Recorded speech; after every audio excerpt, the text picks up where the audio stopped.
Hello again, and if you were just with me, welcome back. I just did a quick video on herniated neck, and now I need to actually practice for the day. And since I wanted that video not to be too long, it was probably twice as long as it needed to be, but I wanted to explain things and talk about things the way that I think about them, and that's not always a linear path. So anyway, I need to practice because I have a quintet rehearsal tomorrow, and I hope none of my colleagues see this, but I have to drive about 3.5 hours and then play a quintet rehearsal, and that rehearsal is probably going to be, gosh, it could be as long as 6 hours, which is a very long time to play quintet music. And I'm not really in the shape that I'd like to be because I've been doing some dentition work. If you've watched my streams before, you might have heard me talk about that. What I mean by that is that I have a model of my teeth and I make some plastic things that I insert into there. I don't talk about it much because it's extremely controversial and I don't think anybody else necessarily should do it, but it is what it is and I am doing it. And so for better or for worse, that's why I'm in this pickle, because I couldn't get that figured out and solved in order to be able to play my music. But I had a little bit of a lucky break today, and I'm hoping that it works out. And so what we need to do together, I hope, is see exactly what I am capable of, and I also need to learn some of this music. I'm simply just not, I haven't looked at it because I knew I couldn't play it, so I listened a lot and I did some fingerings and I tried to figure things out, but that is not the same as actual physical practice. Most people who watch my channel already know that we all practice physically probably too much, and so it's good to do those other things. It's good to practice singing and fingering. It's good to listen to the recordings more. It's good to just look through your music and just get the rhythms right and all that kind of stuff away from the trumpet. But there is no substitute for actual trumpet playing, especially after a good warm-up. And so while I haven't had what I would call a good warm-up today, based on, like, how much everything is painful when your teeth are the wrong shape. Think about, it's like if you had one jagged tooth, it would bother you all the time. Okay, but now imagine that changes places all the time. That's what it feels like. So I'm certainly warm, but not in good shape. And so what I wanted to do on stream today was sort of work through this with you. And like I need to practice, but I also need to save some chops for tomorrow. If I play from, it's 8:30 now. If I play straight until 10 o'clock and I just bang my head against this music, I am not going to make it in the rehearsal tomorrow. And especially if that rehearsal goes more than 2 hours, I'm not going to be able to do it. So the better I can learn this music, the easier it's going to be tomorrow, right? But the more I spend trying to learn it, the harder the rehearsal itself will be. And so there's got to be a balance there, and we'll find out together. I'll let you know. This is my spring break, so I probably will stream a little more. I'm a glutton for punishment, and I will work all the way through my spring break because I don't do enough YouTube, because I end up doing a lot of work for my college. So anyway, we're going to do the whole program in order today, and we're not going to play everything because that's silly, right? I don't need to play, I don't know, offbeat mezzo forte hits in the staff, right? But I do need to see if I can do some things because of my dentition changing. And so I will let you in on that. I'm going to stop talking about my teeth now insofar as that they're relevant, but I'll only bring it up if it's actually, like, in this moment relevant. Oh, that hurts, or oh, I can't do that anymore, or whatever. Otherwise, I'm just going to play the music. So here we've got Clifford Colnutt's Fanfare for Brass Quintet, and I didn't know this piece existed. I was listening to some other music that was recommended to me by a colleague. Excuse me while I lower this. It's going to sound a lot worse to you than me. And Cliff Colnutt was my orchestra conductor in undergrad, and he's very famous. He conducted Civic Orchestra in Chicago. He was at, I think he's still perhaps at Indiana. But anyway, he wrote a fanfare for brass quintet, I believe for the Axiom Brass, and it was in 1986. So a long time ago. I was only barely 2 years old, Cliff, if you're watching. I'm sure you're not. But Anyway, I heard this on their album and I was like, what is that? That is so cool. And then I looked and I was like, by Cliff Coleman, I know him. So I emailed him and he sent me to his assistant who looked it up in the archives and just sent me a copy. Super duper nice. And I'm not sure if I should tell you that because, you know, he might not do that for everybody. Maybe it was because I was in his orchestra. But I've never known him not to just give away something that if he thinks it's going to be a good performance. And as well as his advice. I mean, he's really a very generous person. So anyway, this is very modern music. It's very sort of attack tonguey, high C at the end. You know, go listen to it. It's hard to just by the first trumpet part, you won't get the full effect of the piece. There's these really cool cluster chords at the end, and then it opens up into an open perfect fifth, which I'm not looking forward to tuning tomorrow, but my colleagues hopefully will help me out and not make me try to figure out how to tune a high C, right? So anyway, I'm going to shut this off, and I would love if people who are watching would ask questions about anything, not necessarily about what I'm doing, to give me a little break in between things. I'm going to use my timer to sort of just like know where things are at roughly, so I'm not overplaying, and I'll probably forget to do it, but let's at least try, right? And let's put it right here. And then I'm just going to practice the things that I think I need to practice, and I'll talk about how I'm practicing them too. And then I'll talk about when I think it's time to just move on, because there's a lot of music to learn and really not any time. So I've looked at this, by the way, probably half a dozen times total, and I've played through it for about 2 days on bad teeth. So here we go.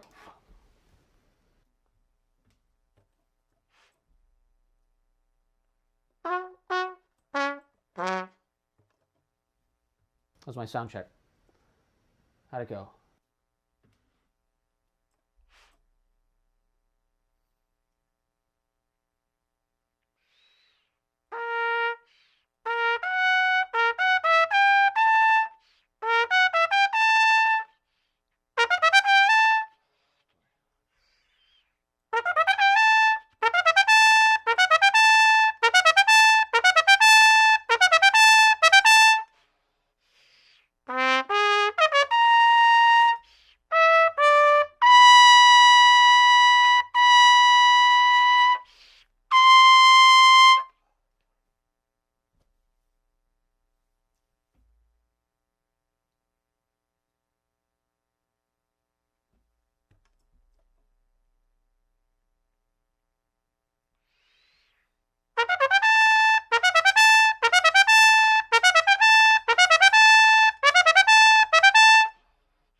So what I'm not going to do is play a ton of high Cs. I can feel a little dentition thing going on that I'm not sure what to do about exactly. I might try something later. I'm not going to do it on stream. But I got the high C, though. It's not the best high C in the whole world, and that makes sense since I've got all new teeth. But I'm getting it. Now, what I'm not getting is this E flat that carries through the bar and this D flat that carries through the bar. I did that time. I don't think I got that any time this entire week. So that section is analogous. It is I guess I should say it's the inversion of the beginning, but the rhythm is not inverted, which is super cool. I don't know that this is a particularly serial piece. I haven't done an analysis, and he didn't tell me anything about it. But in 1986, I would not be surprised by anything by any composer. So let's do some of the beginning so that we get that articulation.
Yeah, pretty good. It's pretty loud, right? I'm finding that I've really got to manage my tongue position to find where the heart of the notes are now. I can't just rely on my chops because they are getting pushed around a little differently, which is kind of interesting.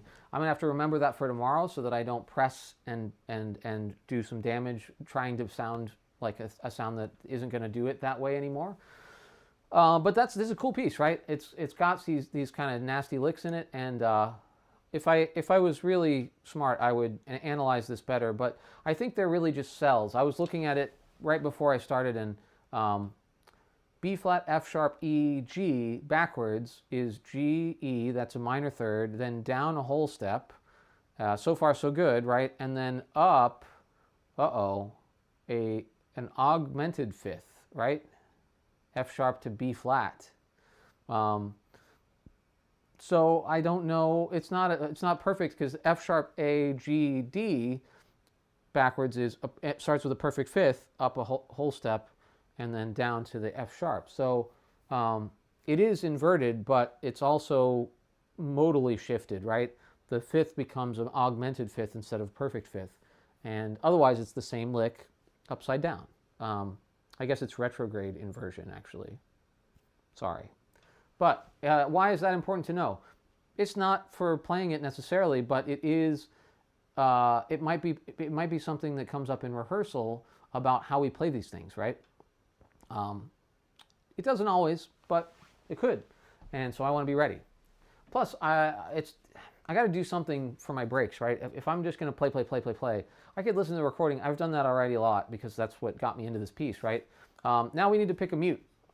I'm going to bring two for sure, maybe another third, just so we match on whatever this is. But we're going to start with the Milton Bradley, I call it, the Marcus Bona. There he is, Market MB mute.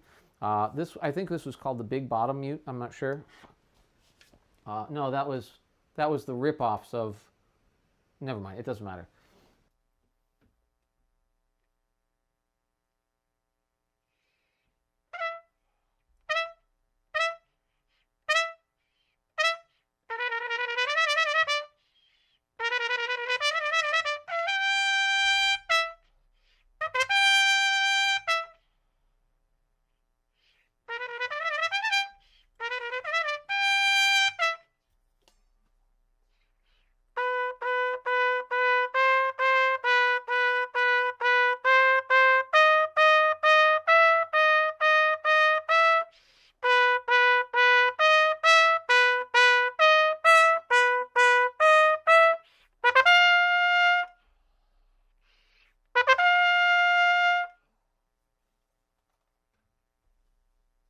Okay, so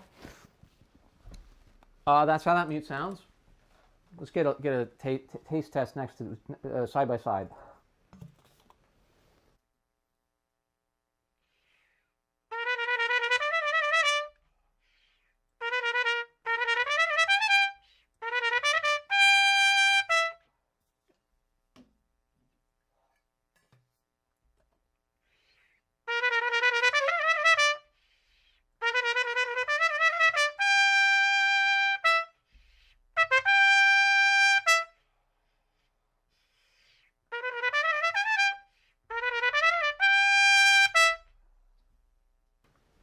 This one's certainly louder, capable of being louder, but I don't really need it to be that loud. It's brass quintet. The low brass is really low in this one, in this area, and the horn is the only thing that's also playing with us, but it's sort of, horn is always hard to play too loud. I know some horn players in brass quintets who can absolutely obliterate the group, but for the most part, they, if they're not trying to do that, they certainly don't have to. It's not like when the orchestration is over orchestrated for the trumpets, then it's hard for us to get out of the way of things, like the horn, right? So I believe that will be adequate. I like the Milton Bradley mute, and I know that my partner in crime, Brad, has that exact mute, so we should match pretty well. You don't have to, in order to match, you don't have to play the exact same equipment, as evidenced by every drum corps ever that makes everybody play exactly the same mouthpiece. That doesn't work because everybody's dentition is different and everybody's jaw is different and lots of things are different. It does do some things well that bring a group together. Don't get me wrong, but you don't. Matching does not mean playing exactly the same thing. It means matching, and that might be accomplished by different methods by different people. So it could be two different mutes. Maybe the best combination of mutes, because maybe Brad's sound is different than mine, so his mute will sound different than my mute. So he needs a different mute to match me, or I need a different mute to match him, or we need to change our concepts. And anyway, we'll find a way. I'll probably bring one more mute that isn't like either of these just to make sure. But we don't really need any soft mutes. So, okay, that's the whole knot fanfare. I'm not going to play any more of it because what's the purpose? I've played almost every note for you on camera, and they're all going pretty well. They don't need to go better than that for tomorrow's rehearsal. Now, the next tune on the program is the long one, and it's Rhapsody in Blue, the one that you know and love. And, oh, I'm sorry, I'm just standing up, you're cutting off my head.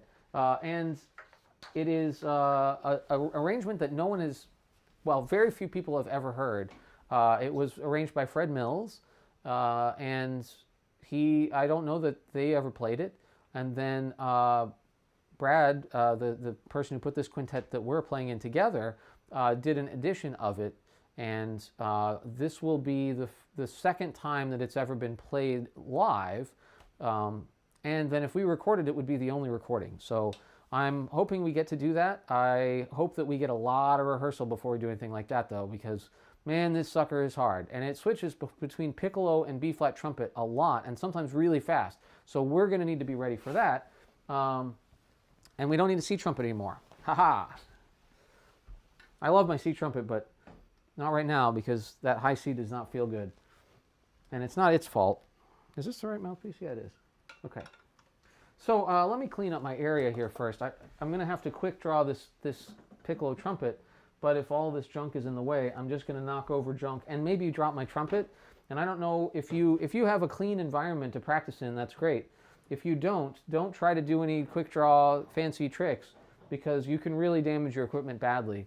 I shouldn't even really have this big heavy water bottle up near these instruments, because if I bobble it, it can dent my horn immediately, and I might not even be able to, like, if it dents the valve casing, I'm done. Good old water. Okay, I'll put it over here. So far, we've been talking and playing for about 12 minutes. That's how long we did the first piece for. So this one's going to take significantly longer, but I might not have a lot of mental stamina here at 9 o'clock at night.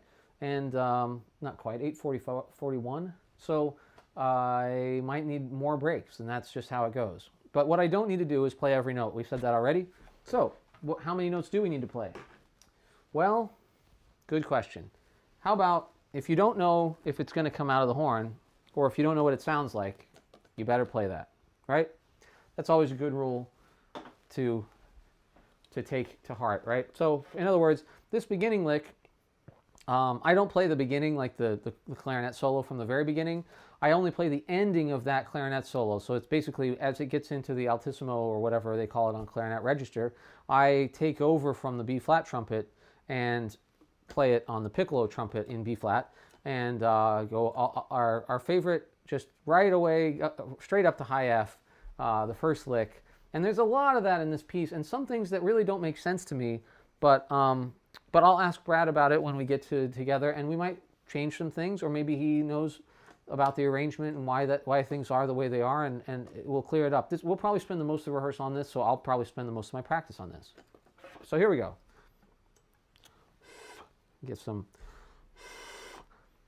I did practice this a lot yesterday, despite it being bad.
right, so that was the first page. There are, I think, 6 or 7. That's a lot. But we need to mark some things, and that's why I stopped.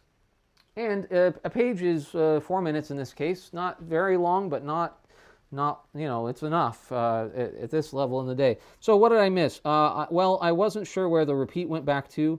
I knew it was there, and I had some notes marked there, but I've done this before. I played this before, right? But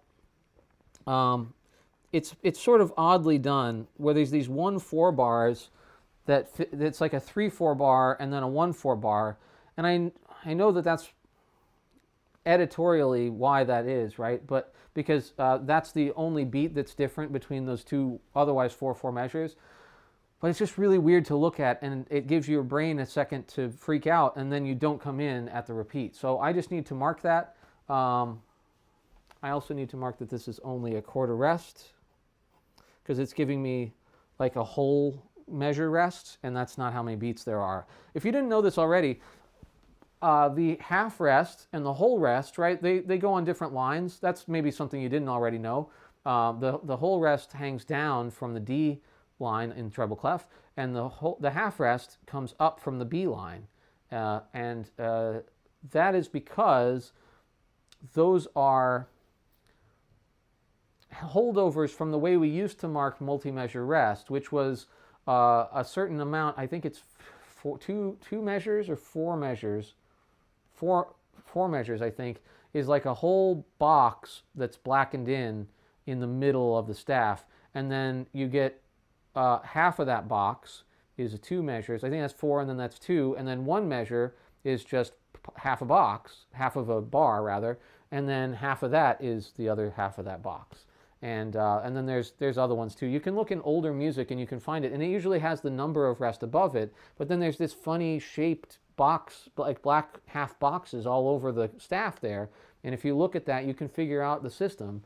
And it's really quite interesting. But anyway, that's what that is. And so I need to just mark my music so I don't miss that. There was another thing. Oh, there's this. Okay, it goes from B flat major to B major, and because the key signature is in the way, there's no rest, but it looks like there must be rest because there's the two naturals from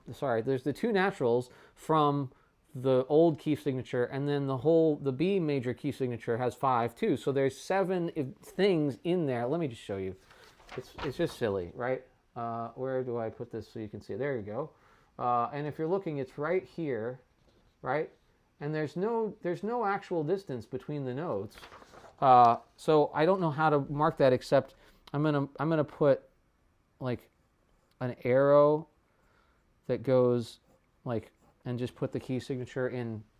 Yeah, I think that will work. So okay, we're gonna just have to leave that because I don't need to play it again to know that that's either gonna work or it's not gonna work. I don't know, right?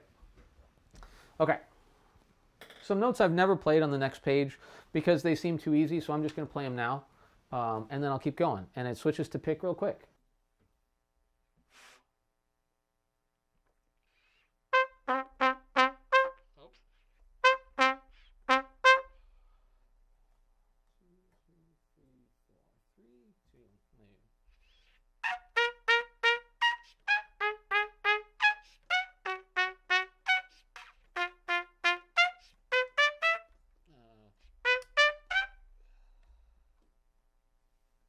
So case in point, don't know what this rhythm is.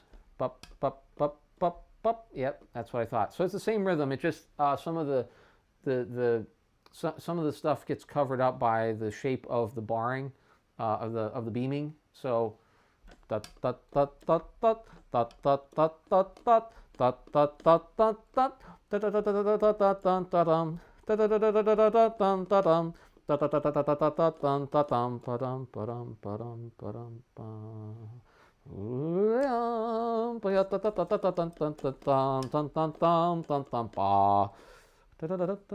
Oops, that's a G sharp that I'm not going to get. See, we're already off to a very good start because we're finding things that we are going to miss.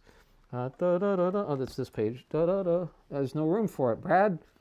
Gosh darn it, Brad. Okay, I don't like putting sharps and flats above things, but I'm not even sure if I can see that, but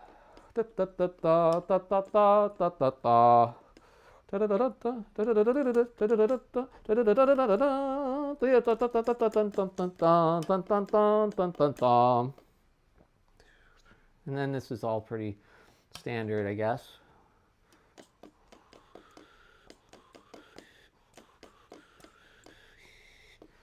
Okay, let's try to play it. Well, do we need to play it all? We definitely need to play that beginning part. Let's get there.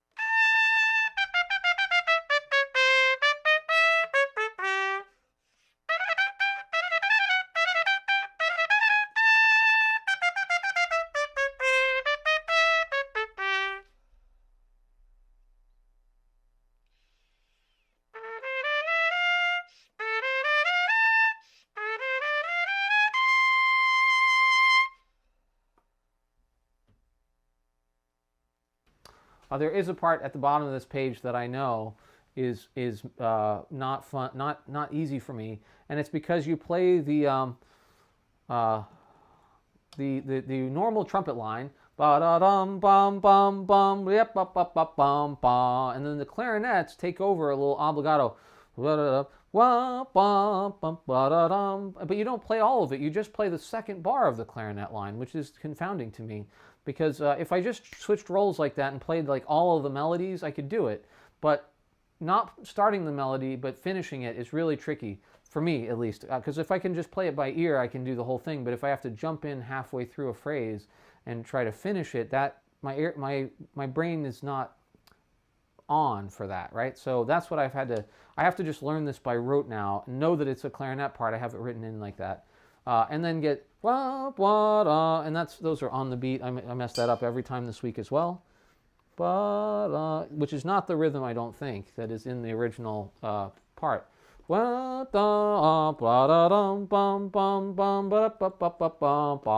Okay, and maybe we'll just keep going because there's some really nasty stuff. Well, maybe I'll just keep singing, right?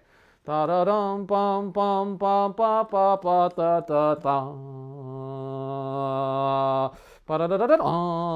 Yeah, up to high F sharp. It's a D major triad.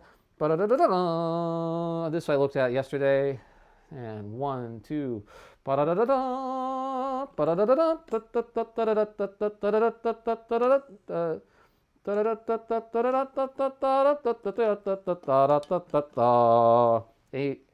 A major for me, but it's in the key of D. Ugh, it's just really hard, right? Okay, let's try it. Let's try to play some of this. Ugh.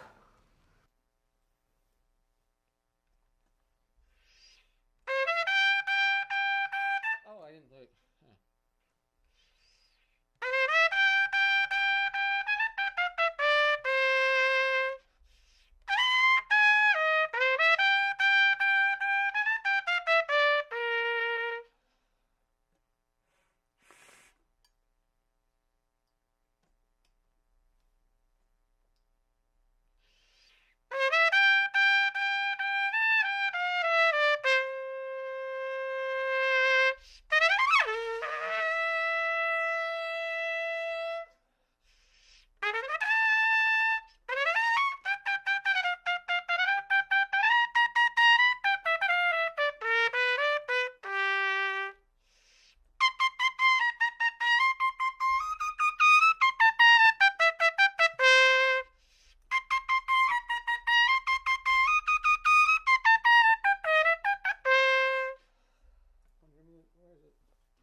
beat, and I get to rest for that. Let's mark it.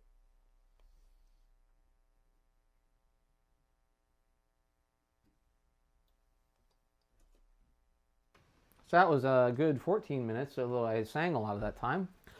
And that was another page. So now we're down to page, we finished basically page 3, 2 pages that time. And you can hear that's where the bulk of the nasty stuff is. There's all this technical piccolo trumpet playing. And I'm getting through it okay. I don't want to beat my face up trying to get it really clean right now. I've got another month to clean this up. And by then, I will have fixed my dentition, hopefully more permanently. And I mean, I'm going to need to. And so I won't be changing that all the time. So then I can actually work on like, what does it take to get it really clean? But right now I'm just resting. And I can look ahead a little bit. That's a good idea always. So we actually get some rest right here, which is fantastic. Because we've only had these little tiny 2 and 4 rests that are going pretty fast. Now I get 8 rests, actually 10 rests in a row, which is incredible. Oh no, 9, excuse me. Still this tempo, but hey, you know, I'll take it. And then this part is, we get to play the piano part a lot instead of the trumpet part, so that's kind of cool. So I'll just sing along a little bit. I haven't switched back to B flat yet, right? Yeah, good, okay. I missed a bunch of these. I told Brad, I played the whole first page down on piccolo trumpet, and I was like, man, this is so stupid hard. I don't know who's that, like, you know, I'm barely making it, and I don't think I'm going to sound good in the concert. And then it's because I missed 2 B flat written in the part, which means B flat trumpet, right? So that's because I didn't look carefully enough. I just was looking at notes heads. Anyway. Oh,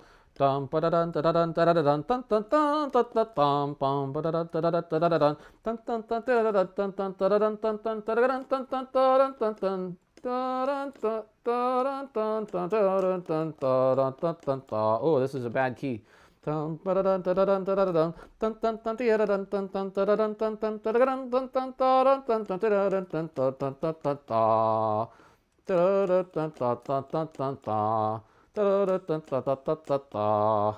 know, I might ask Brad to put this in A for me. Because if I was playing A, right, let's think about this for a second. Everything would be up a half step. So the key of B would be the key of C, right? Right?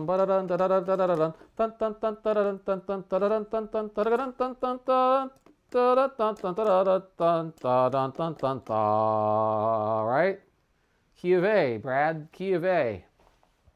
Piccolo, I mean.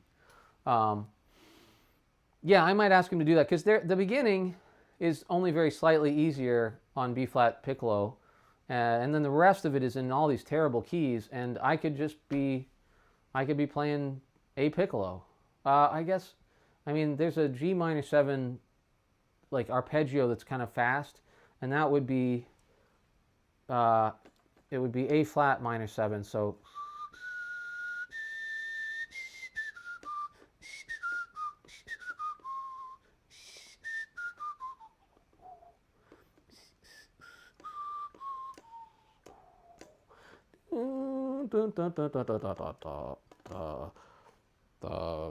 What would be the next?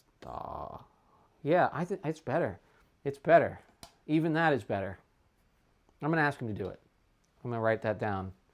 Well, I won't need to because I'll hit these spots and I'll be like, Brad, can you? And if he can't, I'll just transpose the whole thing. But I'm not going to try to do that tomorrow because I'll make a lot of dumb mistakes. Trying to transpose half steps while it's all ultra chromatic like this, there's a lot of extra accidentals in every bar. That's dumb. Okay, let's play some more. I actually have some people watching. If you are watching right now, please ask me questions that I can answer about anything. I have a pencil collection. I know about coffee, some other stuff. If you're watching, you probably know what stuff. So ask me about that stuff if you want, or you can ask me about what I'm doing or my equipment or whatever you want. Okay, so here we go. We're going to play some more. I'm going to try to play this stuff, I guess.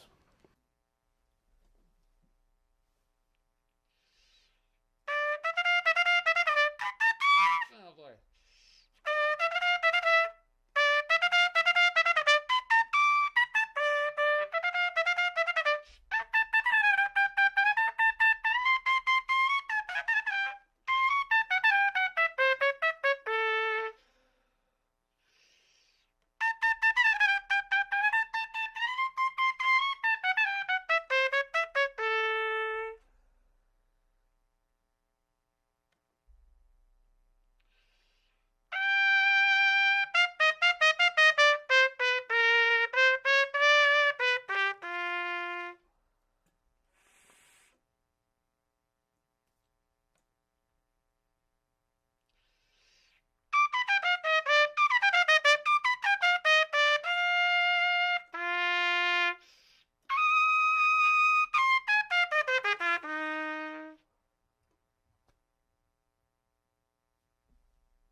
It's a lot easier on piano.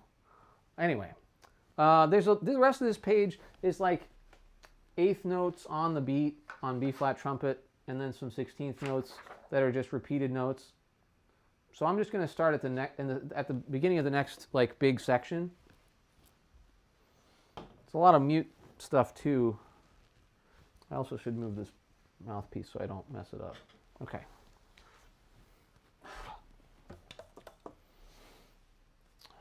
I think this is supposed to be the let's see. Let's look at what 150. Oh, I don't need my phone. I can just do. I have a real metronome right here. Oh, that's almost 152. Uh-oh. Now,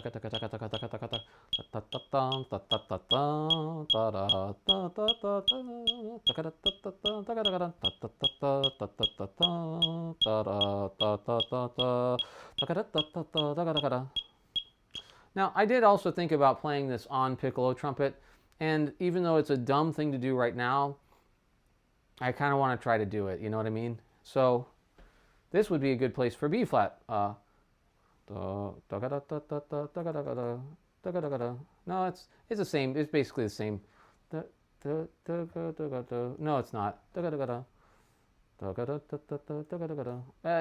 A or B flat, really. Like this part's better on B flat piccolo, and so we'll play it. We'll try. We'll play it first on B flat trumpet like it's supposed to be, but this is in octaves in the piano, which is what makes it kind of cool and hard. So I kind of want to play it up an octave on piccolo if I can. So let's find out what happens.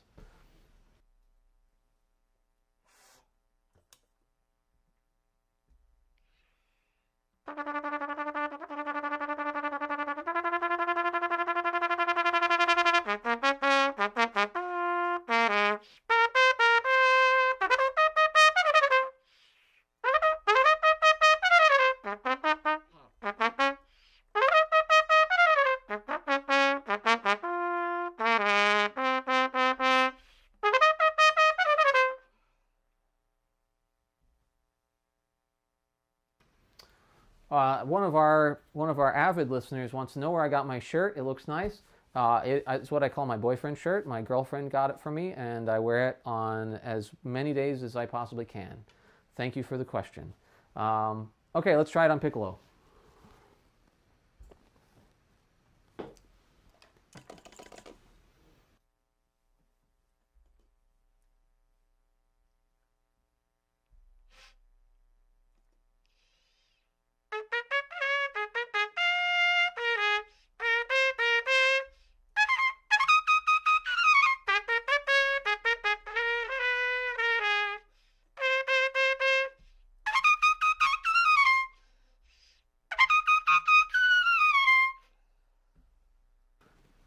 I mean, I think I can do it, right? And then I don't have to switch to pick. I'm already on piccolo. And I have a fermata that I could switch before. So I'm going to write it in to pick.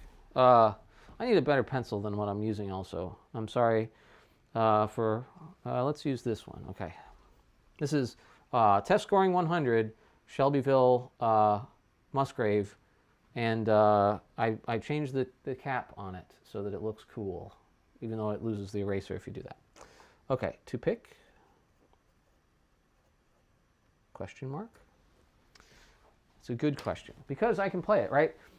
If I couldn't play it, it would be a bad idea. But okay, let's keep going. Let's see. And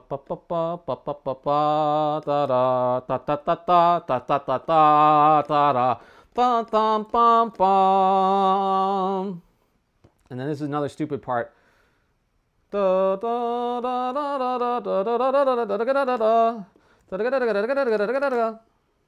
That's all high F sharp licks. This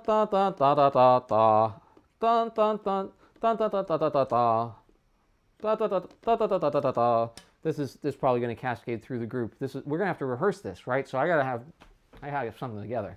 All right, here. Oh, I got ripped off. Okay, here we go. We're going to try it.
So, okay, about 12 minutes again. Time for a rest. Happy to talk about more clothes that my girlfriend bought me. Although I don't know, it's more what clothes that she steals from me that I think is the interesting topic. But there's not much more on this page that I think I need to play right now. Obviously, I need to maybe mark that D sharp, but there's not enough room for it again. I think I'll hopefully get it. I usually don't like doing that, but I don't want to overmark my part. Well, I could try. I mean, I should try, right? Now I've got this sharper pencil, and maybe can get it in there. Oh, yeah, that looks great. Why did I even grouse about it? Okay, so, oh boy, the last page is rough. So we're gonna shuffle all the pages back. And again, remember, I'm trying not to play too much so that tomorrow, I have not hurt tomorrow's efforts to play the rehearsal, right? So you gotta be careful, right? And now, did I need to play those high A flats to try that one lick up an octave? No, but I needed to see if I was going to do it, to ask Brad if I was allowed to do it, right? Because it's his edition, and I think it's fun. So, and if I can do it on these teeth, maybe these teeth aren't so bad, right? Maybe I just need to get used to them. So, I don't know. I just don't know. I need to wait and see. Okay, this is the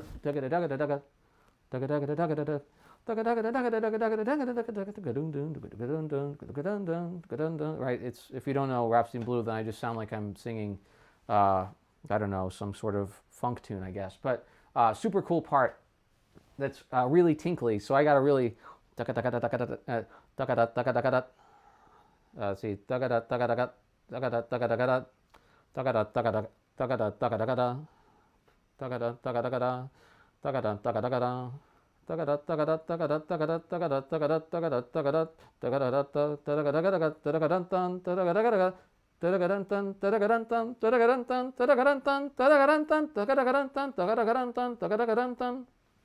I wonder if that's supposed to go down another step. I'll see tomorrow. I'm doing like mirrored fingerings right now. There's no reason. Some people say it helps. I'm not doing it for that. I just didn't think about it until I realized I was on camera again. So definitely means I'm starting to lose my concentration. And that's a bad thing because we have a lot more pieces to look at. But the good news is only one more new piece, and the rest of it is stuff we did in Europe. And that was only a few months ago, so we should be able to just put that together relatively quickly, maybe without even playing it much. And certainly I don't need to play it extra right now. It'll come back to me, but I need to look to see if there's any tricky parts. That's basically it. All right, we just sang some of this, but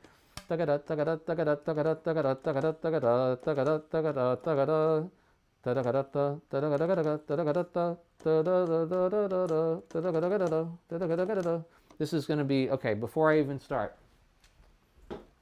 we're taking this page, and we're going to go over here. I don't think you'll be able to see me. Maybe just the tip. Yeah, okay. So I have a little system that I use when things look bad like this. A lot of note heads on the page, and just a lot of stuff to try to figure out what the sound of it is, and even just the shape of it. So I'm clearing off a space on my desk from where I was doing teeth work, because I really need to sit down, and I'll show you. Okay, let me show you what it looks like. What I'm marking right here is a lick that doesn't behave the way that the rest of the licks behave, and so I need to mark what its shape is, so that I don't do a different shape, right? So in this case, it's a zigzag shape. So I'm going to draw a zigzag.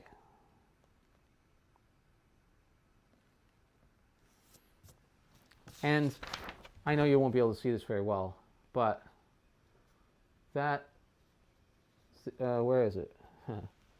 There it is. That zigzag shape that I drew over top of it. I wish I could get it in really good focus for you guys, but that zigzag shape that I did over top of it just reminds me that it goes back to the same note instead of jumping, right? So, and I'll just demonstrate it for you so you can hear it. But it needs like precision lines, because if it's just like a shape, well, that doesn't tell me as much. Like, I need to know that it goes exactly back to that point, right? So the normal licks go like this.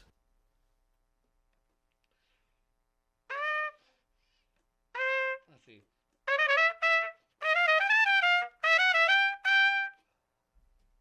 Right, and then this lick goes.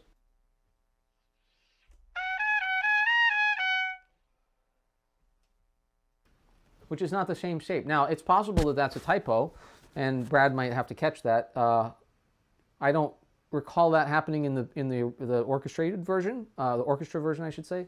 But so I might have to relearn some of this. There might be some mistakes, and that might be part of why we're reading it again together. That we might have to kind of revise it, right? So I'm trying to circle and catch all of those things that are funny, so that I can bring him up and say, is this really how it goes? And he can go check, right? So. Okay, I guess we're gonna go for it.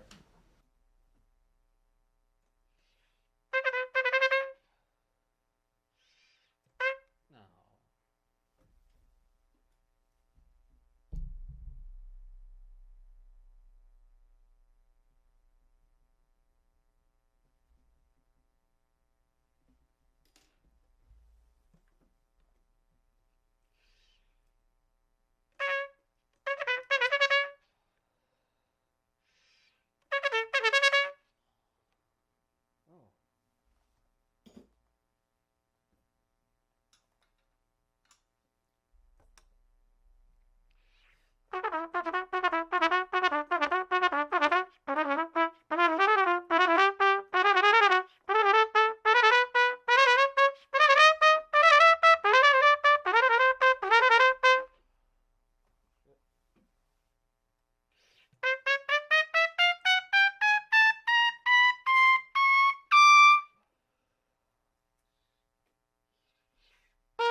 So there's some weird stuff in there, mostly that it's written half speed from the rest of the piece, right?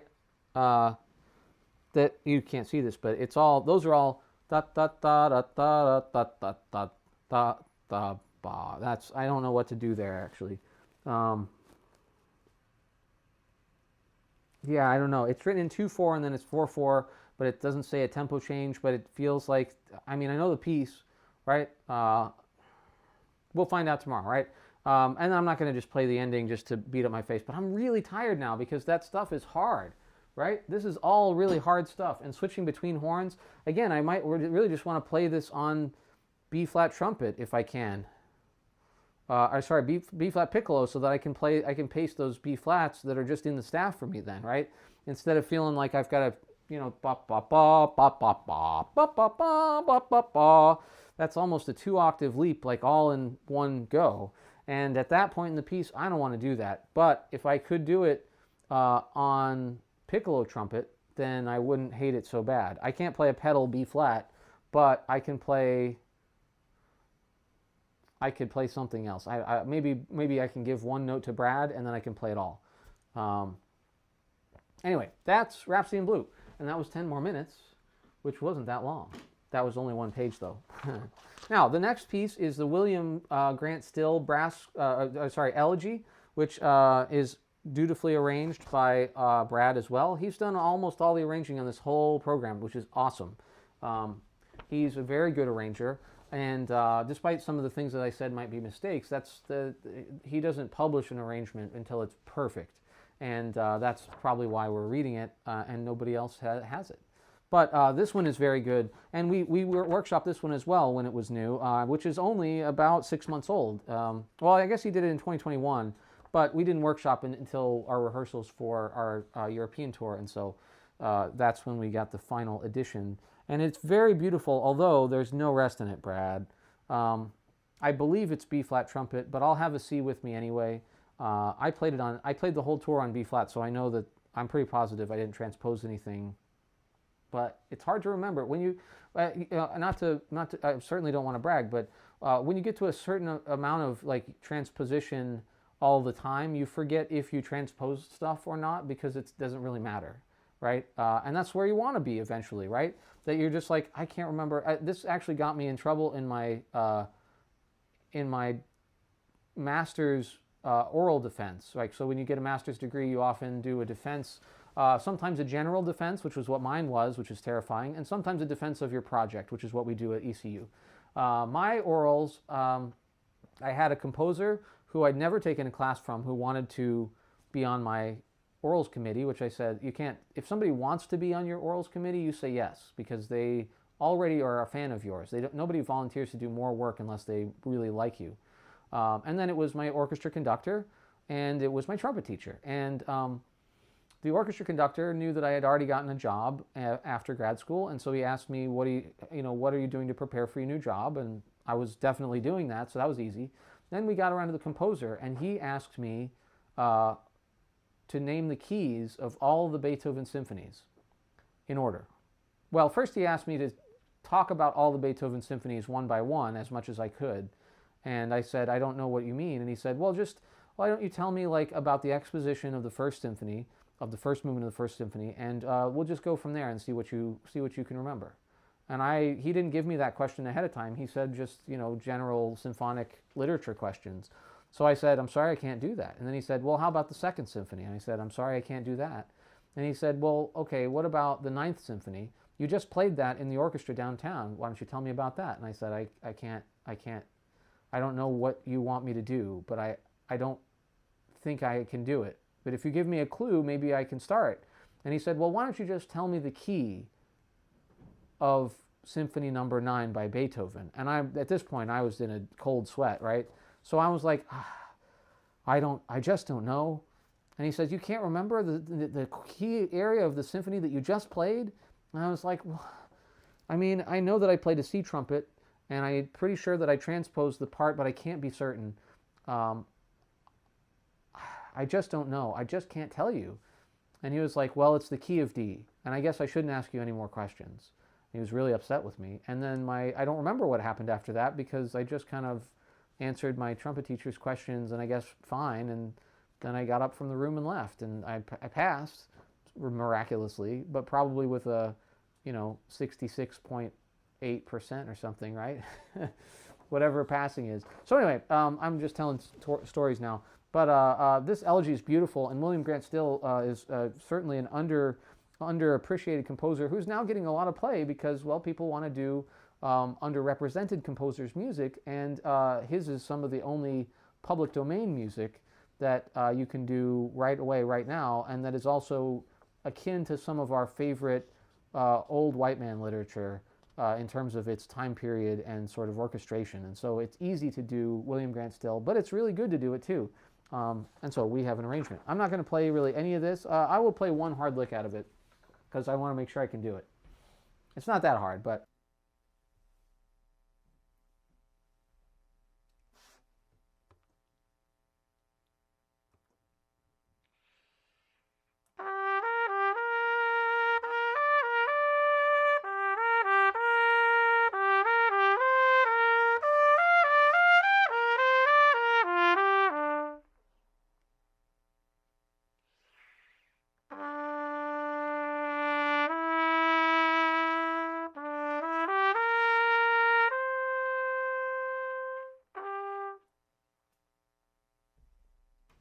So that's not a very hard lick, but it is in unison with the horn. And again, because of my dentition, I want to make sure I can do things that I otherwise normally could do, but haven't been able to do for the last couple of days. All right, the next one is new. It's a Carl Jacobi arrangement by Brad Ulrich. Thank you, Brad. And Carl Jacobi wrote a lot of things for bassoon, but this is one of the unknown things. I keep talking with just my mouth in the camera, sorry. This is for bassoon and brass quintet now, and this is one that I could not find a recording of to save my life, of the original I'm talking about. So I don't know what this sounds like, but I do know what his music sounds like now. This is Carl Jacobi's turn of the century of the previous century, so 1791 is his birth date, to 1852, which means that he wrote classical music, but he probably was getting into some slightly romantic stuff by the end of his career. And I don't know when this was written, but his music sounds like Mendelssohn a little bit, I guess. Anyway, there's nothing really hard in here. I just need to look at all the tempos and make sure that like there's nothing that looks easy and actually is very fast. There is some like Alberti bass stuff that maybe I should just take a look at. Oh, it's trumpet in C, hooray. I'm going to use that trumpet a little more than I did before. I hate using a trumpet just once on a gig, you know? It feels like I should have just played it on something else. That being said, when you pick a trumpet up just for one note, that's the best kind. Because you needed that and it made it easy, and then you put it away. It was just a tool in your box. So, okay. It's actually, again, Brad, better in B flat. It says the whole piece is in B flat. I'm going to play it in B flat. I don't care. I'm going to transpose on purpose. Okay, here we go on these little Alberti. They're not very fast, but...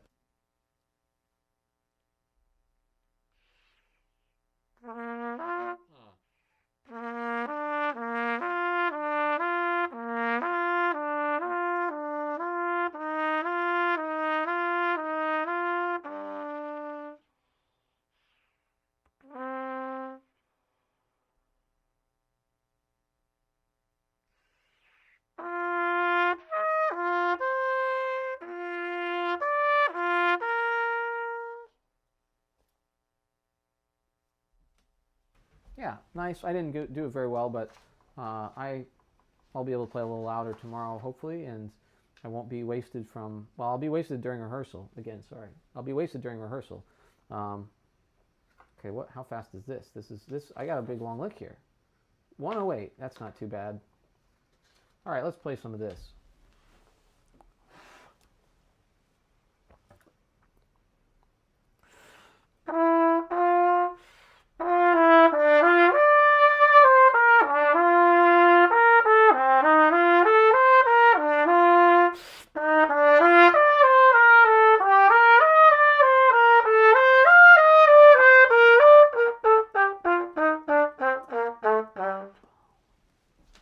Oh, I'm sorry, I left that on. Oh, bad streamer. Yeah, some nice little sort of just genteel, not terribly difficult. And again, we're with bassoon, so we're going to want to stay out of his way. This is going to be at the end of rehearsal because the bassoonist isn't going to come until later in the day. So, you know, do with what you will. Now, we're going to play the Collier-Jones again. We just played that, but I played it on B-flat trumpet when I normally would play it on C. So I have to decide, am I going to try to play it on C tomorrow, or am I going to just try to play it the way that we played it before?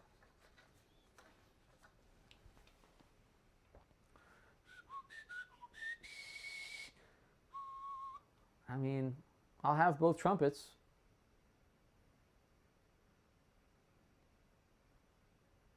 Oh, do I have the muted part, or does he? I think he has the muted part. Yeah, he does.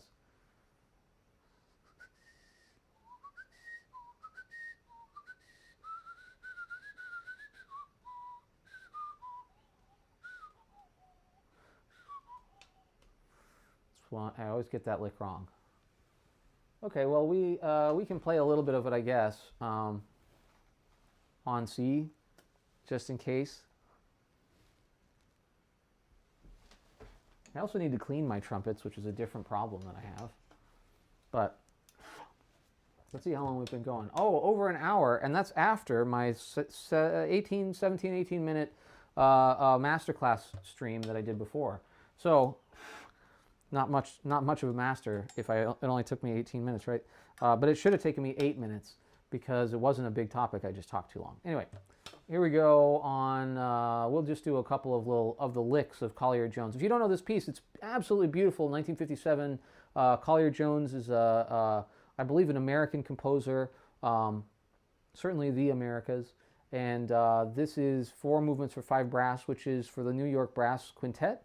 And it's one of the best often done brass quintets, I would say, and it's really palatable. So it's not crazy out there stuff, and it's not boring like ultra tonal stuff either. It's interesting, but not so interesting that you alienate most audiences. So it's good stuff. All right.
So some licks from the first movement.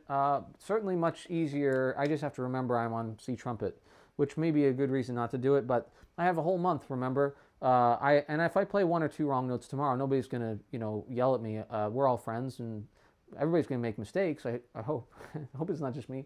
But I want to mitigate some of them just by getting my head in the right space tonight. And then tomorrow I can still practice a little bit, but remember, I'm going to have a potentially 6-hour rehearsal. With hopefully a dinner break in the middle, but even that's still it's only going to be an hour. It's like 5 hours of rehearsal in a day, and if I get much more playing in tonight, it's not going to be good. It's really good on both B flat and C. Like the next movement's better on B flat probably, but we'll play the one hard lick from that movement.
Forgot to turn the page.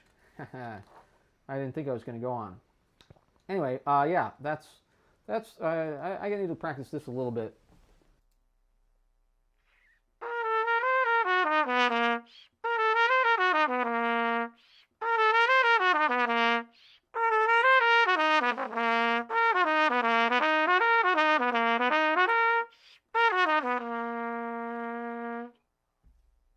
Yeah, no problem, right?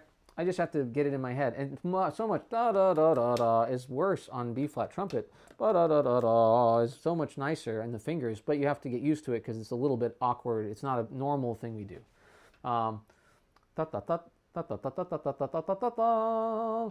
Da da da dum bum bum ba da dum dum ba da dee da da dum dum da da da da da da da da da. Again, way better on. It's great on B flat trumpet. Don't get me wrong. It's in the key of G-ish, but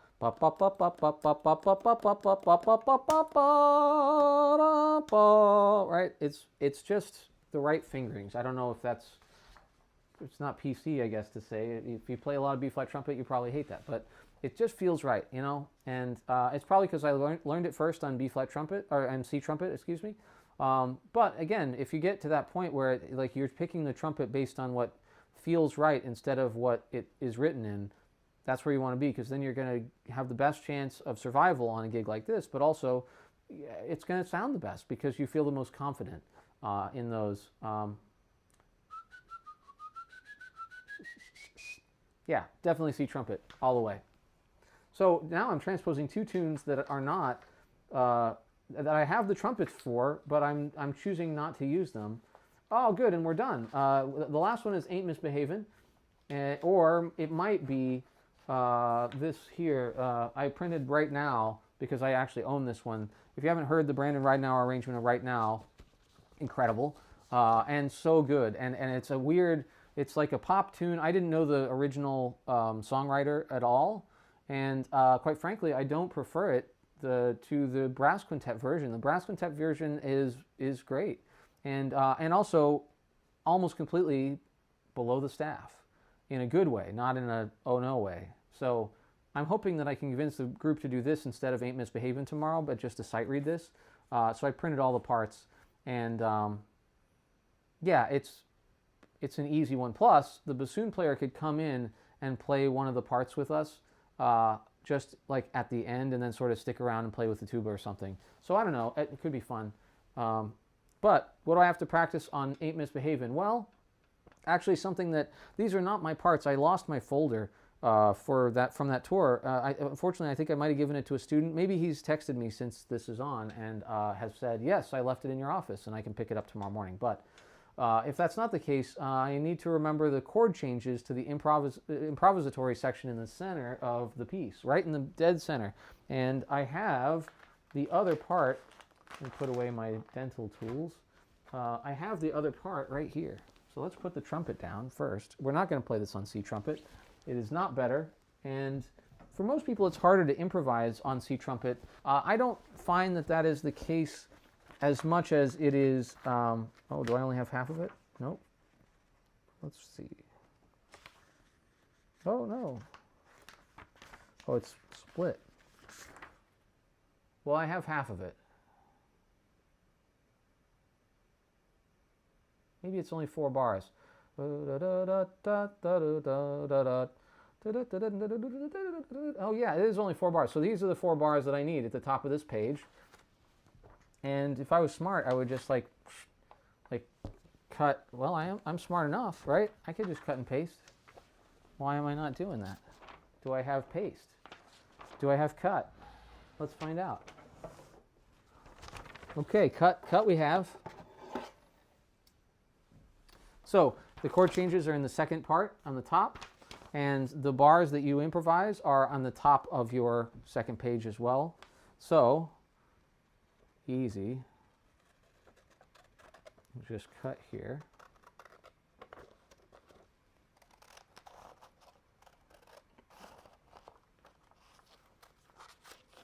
Okay, now we've got this little bit. Excuse me. And I think we're going to use some double-sided tape today. Now, I didn't expect it to go here, but here we are anyway. We're doing some part surgery, but this is why you look at your music before you show up at the gig, right? Let's see, maybe about that much. You don't want to overuse double-sided tape because it sort of weighs down the paper, because it's kind of a lot. Just going to put it right up against the top in the center. And what you do, if you don't know how to use double-sided tape, is you put it on like this, right? That's the tape, the sticky side down, and then you peel this back and you try to make sure that the sticky part gets stuck on there. And now I have both sides of the tape are sticky. And so now I just got to line this up just right. It's going to be too tall. Darn it. Well, let me cut some more of it off, I guess. Sorry about this. Nobody has asked me any questions on the stream except for that lovely question about my shirt. So I would love to have more questions during this time. It must be very windy outside also because I'm getting a lot of stuff flying around out there. Let's also line up the sides of the page.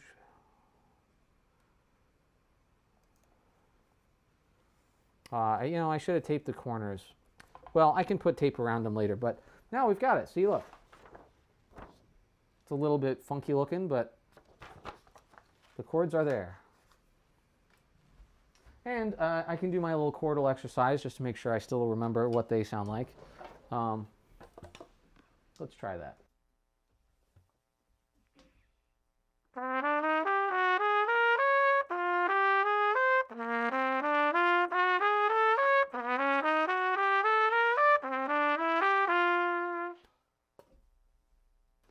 That's sort of the Ebersol or the Coltrane trick where you just play 1, 2, 3, 5 on half bar chords. And yeah, now I can hear them a little bit. You can also try to group them in key areas, which is very smart. 2, 5, 1, right? So D minor, not really A flat, but D to should go to C, right? So we've got D minor, A flat 7, G minor, C9, kind of goes to C, right? Weirdly through like a chromaticism.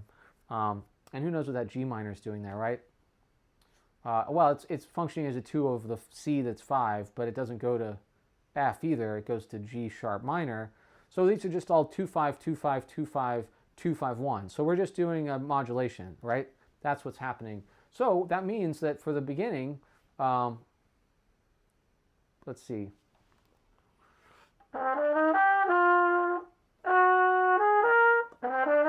Sorry, I'll play soft.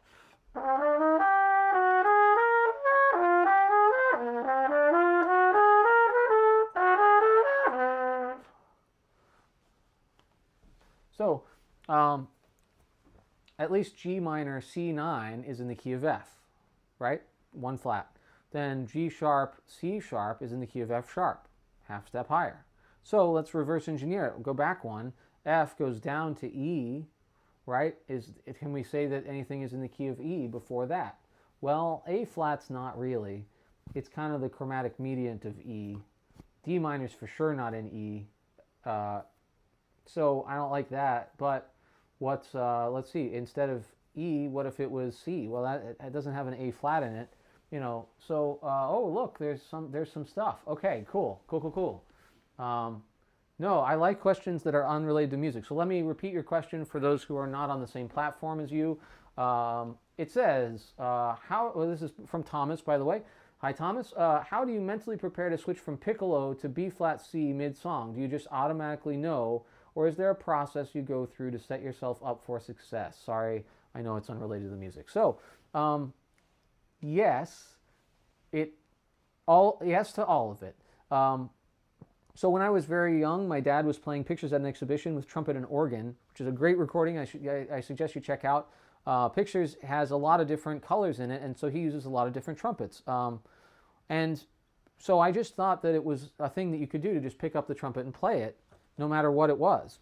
Not so. He had to practice that, and the way that he did it then, and the way that I eventually did it in order to also do Pictures at an Exhibition with trumpet and organ with him and then alone, and stuff like this, is you just do that a lot, right? And what you're basically doing is memorizing the difference. So I'll show you what I mean. You can whatever makes sense to you, you should do, right? Some people like to play the same note on B flat and then piccolo and like same pitch. That doesn't seem to matter too much to me. I just want to get into the piccolo as fast as I can, get into the B flat. And if you watch the stream back, you'll notice that when I pick up the B flat, especially because I'm not sure what's going on with my teeth, the first couple notes are usually fuzzy, and that's because I'm too gripped here and I'm not using my tongue position right. And that's because it's different than it used to be, so I'm not used to it. So you just got to get used to it, right? So I might play a passage, right? I'll play some of this, and then I'll play some of it on piccolo, even though that's not what I'm going to do on the concert. But so I'm just going to play some stuff, and then I want to play some stuff on piccolo, and see how fast I can acclimate. And but I need to get acclimated. I can't just quit because I didn't get it. I got to get acclimated, and then I got to see how fast I can do that. And back and forth, right? So here we go. Let's see.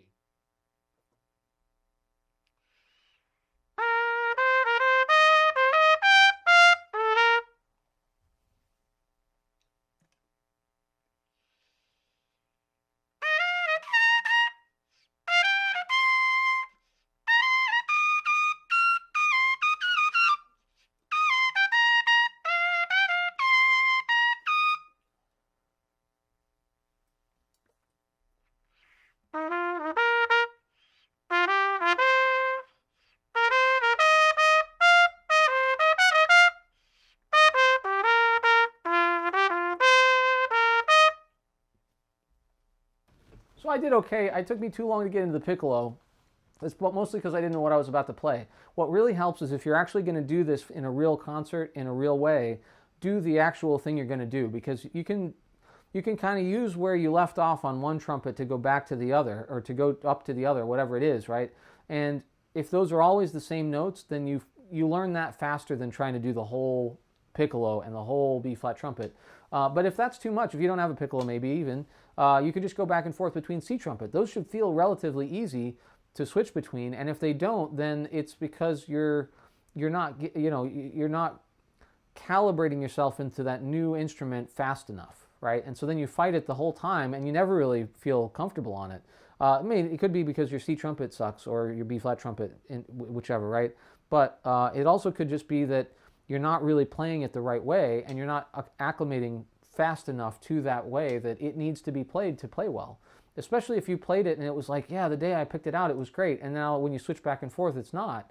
That's just acclimation, and you just have to get there, right? So spend as much time as it takes on that horn to get acclimated, and then play a few notes on a different trumpet and then come back. And just try to remember what it feels like. And after a while, you stop worrying so much about that. It's also, if you ascribe to my forward sound concept in terms of production, then you're searching for the same thing in every horn. You're blowing in and getting a reflection back, and that's true for the piccolo, and that's true for the alto cornet here, and that's true for my alto trumpet over there. It's not true of the flugelhorn. That's why we hate flugelhorn. But everything else it's true about. And so if I'm looking for that, then I should be able to get it in a couple of notes, and then now I know how this horn plays like that, right? And so one way that I do that if I'm like teaching lessons or something is I just go.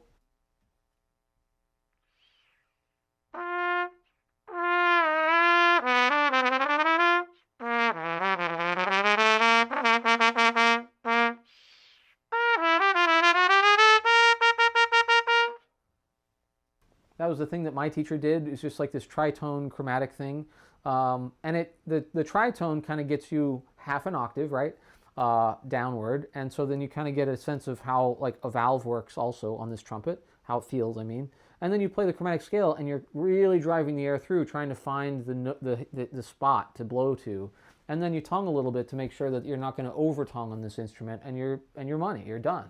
So I can do that on any trumpet, and that's how fast it takes me. And then if I can't do that, obviously in media res, right, in the middle of the piece, I'm still doing that. I'm just not playing those notes, right? So my first notes might be a little shaky, right? But I am using them to calibrate the next notes I'm playing, because I'm not just going to play on my face. I want to get better and better into the horn as I go. So.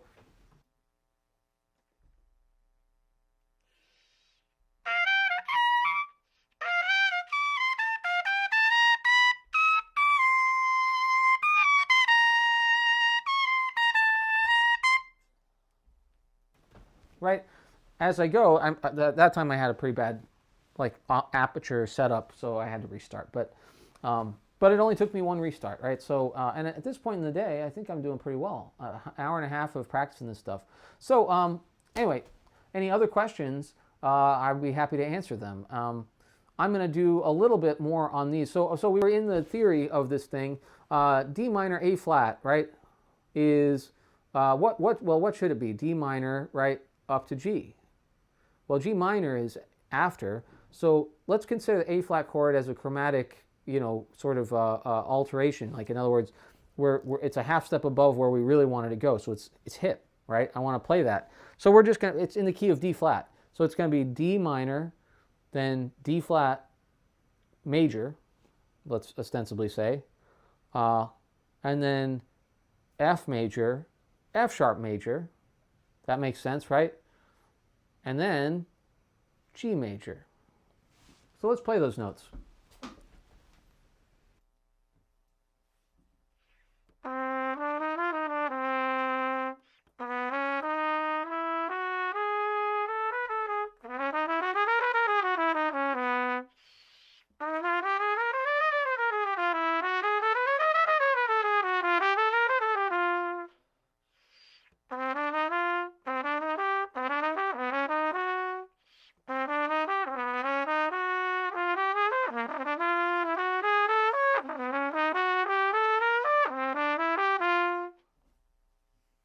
And you can sort of hear the key area motion drifting up and up and up, right?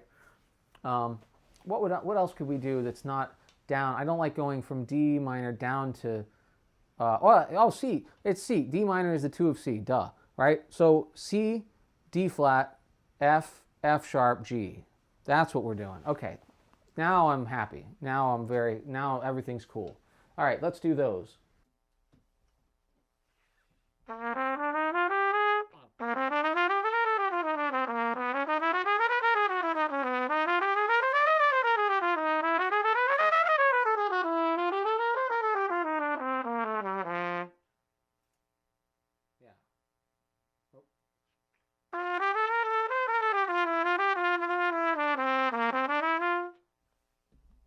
I accidentally went back to C.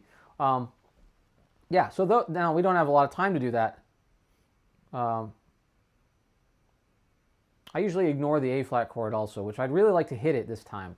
But this is not important for tomorrow's rehearsal. This is just now I'm waiting to see if anybody has anything else to say. So I'm just going to assume no. And if you do and I don't answer it, remember I'm on a 26-second delay so that my stream doesn't crash all the time. If I don't answer your question and the stream ends, email it to me and I will either answer your email or I'll answer it on the next stream, whatever you prefer. And I know it's only a couple of people on here, one of which is probably my girlfriend. And so no more questions about my shirts or anything, huh? Well, all right. It's been a nice stream. I feel pretty good about tomorrow. I don't feel super hot right now. My lip is caving in. But I'm still able to play, and that's what it's going to feel like tomorrow. If I play more now, I'm going to lose sleep. First of all, it's already 10 o'clock. I'm also going to fatigue myself more. I need to drink more water before I go to bed because I have only drank about half of what I should today, and it's almost the end of the day. And then, yeah, I just need to wake up early enough tomorrow to make sure that I get at least one good meal in me before I start driving. I got to get there by 3:30, so I should be able to just eat lunch here and then get on the road, but I need to eat an early lunch so that I'm at least an hour early. It's just a rehearsal, but it's important to get there early and get warmed up and not feel rushed because you'll do bad things if you just walk in and try to play, especially in my situation. So anyway, thank you all for being here. Thank you for listening to me. I hope you learned something. I hope you enjoyed it. And I hope you can come to our concert, which is sometime in April at Western Carolina University. Look for the System 5 Brass Quintet. And if you really want to come and you think you can, it's early April, I believe, or mid-April. And I will let you know. I am not going to look it up right now. But yeah, thanks a lot. See you later.